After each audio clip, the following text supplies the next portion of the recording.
Assalamualaikum warahmatullahi wabarakatuh. Salam sejahtera untuk kita semua. Perkenalkan, saya Afiska Nelvianti dari Prodi Pendidikan Bahasa dan Sastra Indonesia, Fakultas Bahasa dan Seni, Universitas Negeri Padang, tahun akademik 2021. Pada video pembahasan kali ini, saya akan memaparkan materi terkait dengan Project Based Learning. Dalam pembahasan kali ini, terdapat 4 buah subtopik yang akan saya bahas, yaitu pengertian, karakteristik, langkah, dan juga keunggulan.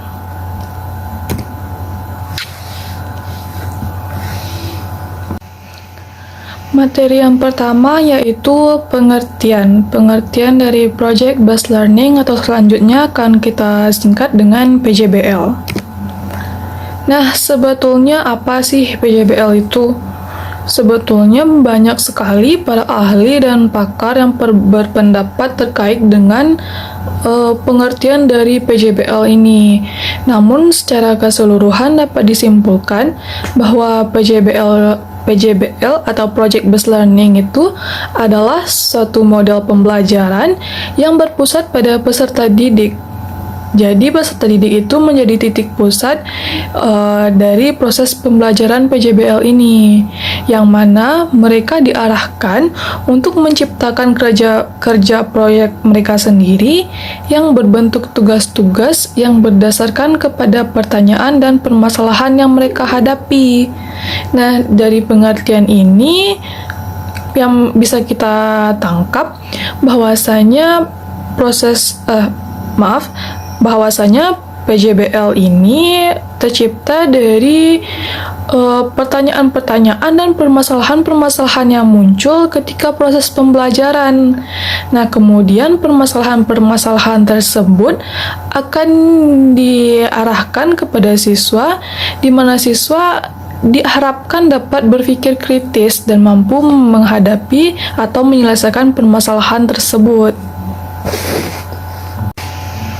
Kemudian, pendekatan pembelajaran berbasis proyek atau PJBL menciptakan lingkungan belajar konstruktivis di mana peserta didik membangun pengetahuan mereka sendiri dan pendidik menjadi fasilitator. Nah, maksud dari konstruktivis di sini mungkin bisa kita samakan dengan pengertian pada teori konstruktivisme, yaitu tindakan menciptakan sesuatu makna dari apa yang dipelajari, kemudian mengedepankan kegiatan mencipta, serta membangun dari sesuatu yang telah dipelajari tersebut.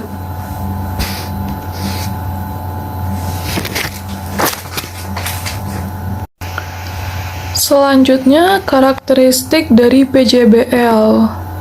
Nah, karakteristik dari PJBL itu sendiri adalah peserta didik dihadapkan pada permasalahan konkret, mencari solusi, dan mengerjakan proyek dalam tim untuk mengatasi masalah tersebut. Nah, sebetulnya kalau kita lihat kembali, karakteristik ini sejalan dengan pengertian tentang PJBL ini, di mana peserta didik dihadapkan pada suatu permasalahan, kemudian mereka mencari solusi, dan akhirnya membuat proyek yang berbentuk tugas-tugas dalam satu tim atau kelompok agar permasalahan tersebut dapat diatasi dan dapat diambil kesimpulan bagaimana harus mengatasi masalah tersebut. Nah, materi selanjutnya adalah langkah model pembelajaran PJBL. Nah, langkah ini ada 6. Yang pertama yaitu membuka pelajaran dengan suatu pertanyaan menantang atau start with the big question. Nah, maksudnya di sini adalah pembelajaran dimulai dengan sebuah pertanyaan yang dapat memberikan penugasan pada peserta didik untuk melakukan suatu aktivitas. Karena saat ini banyak kita jumpai pada kegiatan belajar mengajar di sekolah, guru cenderung tidak memberikan pertanyaan seperti yang dimaksudkan dalam langkah pertama ini kepada siswanya. Guru lebih cenderung untuk mendikte satu materi kepada siswa. Nah, untuk itu langkah pertama ini adalah salah satu acuan awal kita untuk memulai pada model pembelajaran PJBL. Langkah yang kedua adalah merencanakan proyek atau design a plan for the project. Perencanaan ini dilakukan secara kolaboratif, adanya kesepakatan, adanya komunikasi antara pendidik dengan peserta didik. Nah, dengan demikian, peserta didik diharapkan akan merasa memiliki tanggung jawab atas proyek tersebut karena sudah dilakukan komunikasi terlebih dahulu antara pendidik dengan peserta didik tersebut. Kemudian perencanaan tersebut berisi tentang aturan main, pemilihan aktivitas yang dapat mendukung dalam menjawab pertanyaan esensial, dengan mengintegrasikan berbagai subjek yang mendukung, serta menginformasikan alat dan bahan yang dapat dimanfaatkan untuk menyelesaikan proyek. Nah, kemudian langkah ketiga, yaitu menyusun jadwal aktivitas atau create a schedule. Langkah yang ketiga adalah menyusun jadwal aktivitas atau create a schedule. Pendidik dan peserta didik secara kolaboratif kembali berkomunikasi, menyusun jadwal aktivitas dalam menyelesaikan proyek.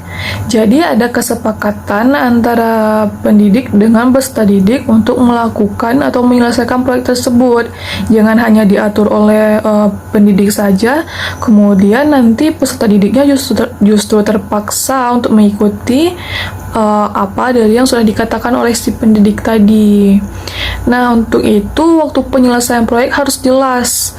Hal itu harus dikomunikasikan juga dengan peserta didik karena tentunya peserta didik juga mempunyai kegiatan lain jika seandainya proyek tersebut harus dilakukan di luar jam pembelajarannya. Kemudian biarkan peserta didik mencoba atau menggali sesuatu yang baru. Akan tetapi untuk pendidik jangan sampai lupa. Mereka juga harus tetap mengingatkan apabila aktivitas peserta didik itu melenceng dari tujuan proyek.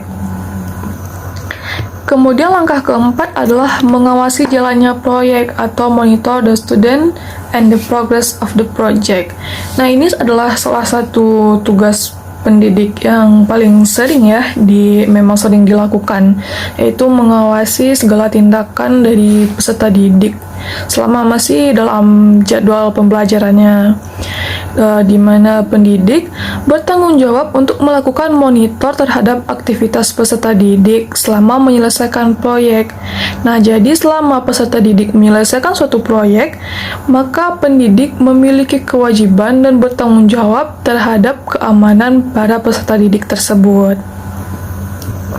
Kemudian langkah yang kelima adalah penilaian terhadap produk yang dihasilkan atau assess the outcome. Penilaian ini dilakukan guna membantu pendidik dalam mengukur ketercapaian standar. Sudah sampai manakah peserta didik ini memahami dan mengerti apa makna dari pertanyaan atau apa makna dari kasus yang sudah dilontarkan sebelumnya. Nah, langkah terakhir itu adalah evaluate the experience. Pada tahapan evaluasi ini merupakan tahap akhir dari proses pembelajaran, di mana pendidik dan peserta didik melakukan refleksi terhadap aktivitas dan hasil proyek yang sudah dijalankan. Proses refleksi ini dilakukan baik secara individu maupun kelompok. Pada tahapan ini, peserta didik diminta untuk mengungkapkan perasaan dan pengalamannya selama menyelesaikan proyek. Nah, materi selanjutnya adalah keunggulan metode pembelajaran PJBL. Nah, sebetulnya jika dilihat dari penerapannya, banyak sekali keunggulan yang ditawarkan oleh metode PJBL ini. Karena pada metode ini,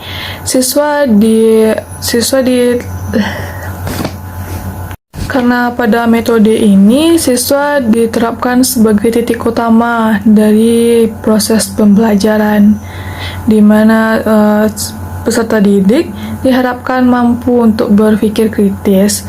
Maka dari itu, keunggulan yang pertama adalah meningkatkan motivasi belajar peserta didik untuk belajar, mendorong kemampuan mereka untuk melakukan pekerjaan penting, dan mereka perlu dihargai untuk setiap usaha yang telah mereka lakukan tersebut. Nah, yang kedua adalah meningkatkan kemampuan pemecahan masalah.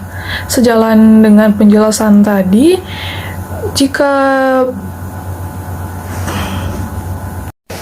keunggulan selanjutnya adalah meningkatkan kemampuan pemecahan masalah. Sejalan dengan karakteristik dari PJBL itu sendiri, di mana siswa akan dihadapkan pada suatu permasalahan konkret dan kemudian siswa mampu menemukan pemecahan dari masalah tersebut. Selanjutnya ada membuat peserta didik menjadi lebih aktif dan berhasil memecahkan problem-problem yang kompleks. Yang selanjutnya adalah meningkatkan kolaborasi. Kemudian mendorong peserta didik untuk mengembangkan dan mempraktikkan keterampilan komunikasi. Nah, hal ini bisa terjadi karena di dalam pembelajaran PJBL ini juga akan dibentuk tim-tim atau kelompok-kelompok untuk memecahkan suatu permasalahan atau untuk menyelesaikan suatu proyek yang sudah ditetapkan sebelumnya. Kemudian, meningkatkan keterampilan peserta didik dalam mengelola sumber. Hal ini juga sejalan dengan meningkatkan kemampuan pemecahan masalah. Selanjutnya, memberikan pengalaman kepada peserta didik dan dalam pembelajaran dan praktik. Nah, hal ini juga sudah sangat jelas ya jika kita melihat dari pengertian karakteristik dan langkah-langkah dari PJBL itu sendiri. Kemudian menyediakan pengalaman belajar yang melibatkan peserta didik secara kompleks dan dirancang berkembang sesuai dunia nyata. Selanjutnya, melibatkan para peserta didik untuk belajar mengambil informasi dan menunjukkan pengetahuan yang dimiliki, kemudian diimplementasikan dengan dunia nyata. Dan yang terakhir adalah membuat suasana belajar menjadi menyenangkan sehingga peserta didik mampu menikmati proses pembelajaran. Nah, membuat suasana belajar menjadi menyenangkan ini juga merupakan salah satu tugas penting dari seorang pendidik gitu. Karena apa yang terjadi selama proses pembelajaran bukan hanya karena peserta didiknya saja, tetapi itu juga bergantung pada bagaimana pembawaan dari si pendidik itu sendiri. Nah, kira-kira sekianlah yang dapat saya sampaikan terkait materi kita, yaitu problem based learning. Jika ada kesalahan kata dan tindakan, saya mohon maaf.